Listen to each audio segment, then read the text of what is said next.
Piece by Piece is the new animated LEGO documentary about famous rap artist Will Ferrell and his rise to stardom in the music scene. We've seen a lot of confusing movie announcements in the last couple of years, and this for me was one of the most confusing. It's been 5 years since the last LEGO movie, and ever since Universal acquired the rights, people were curious as to what they'd do with this IP, which is why it was so puzzling that the first movie under their ownership is a documentary about the guy that did the soundtrack for The Amazing Spider-Man 2. This band I put together with N.O.R E and Pharrell, I didn't pick them because they're really good.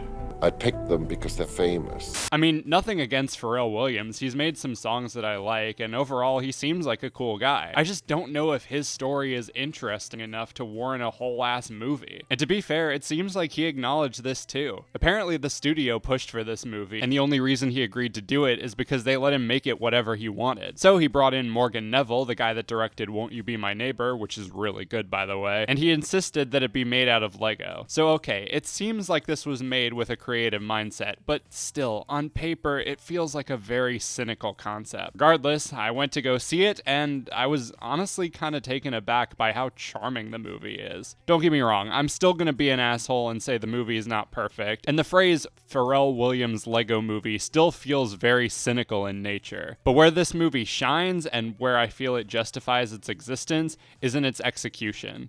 When you hear Pharrell talk in these interviews, both in press for the movie and the actual movie itself, you get why this had to be a LEGO movie. The movie does a good job showing how his upbringing shaped his love of music, how he saw music, visualizing all the different sounds and melodies, literally piecing beats together in his friend's garage and in different studios. The animation itself isn't the best. You can tell when you look at the original LEGO movie next to this that there is a massive quality difference. Whereas the original felt like it was mimicking stop motion, this feels like an extended Blender animation. But the film makes up for that by being very colorful and having a lot of creative looking sequences. The LEGO style also makes for a lot of funny visual gags. It can kind of work as a double-edged sword though. There are a lot of moments in this movie that are supposed to be dramatic, and then a giant Lego fish will start singing, and you can't help but laugh a little. Speaking on the dramatic elements, I like that even though this is a Lego movie and it's rated PG, it doesn't dumb itself down when dealing with some of the more adult themes and heavier situations. The story itself was a bit of a mixed bag.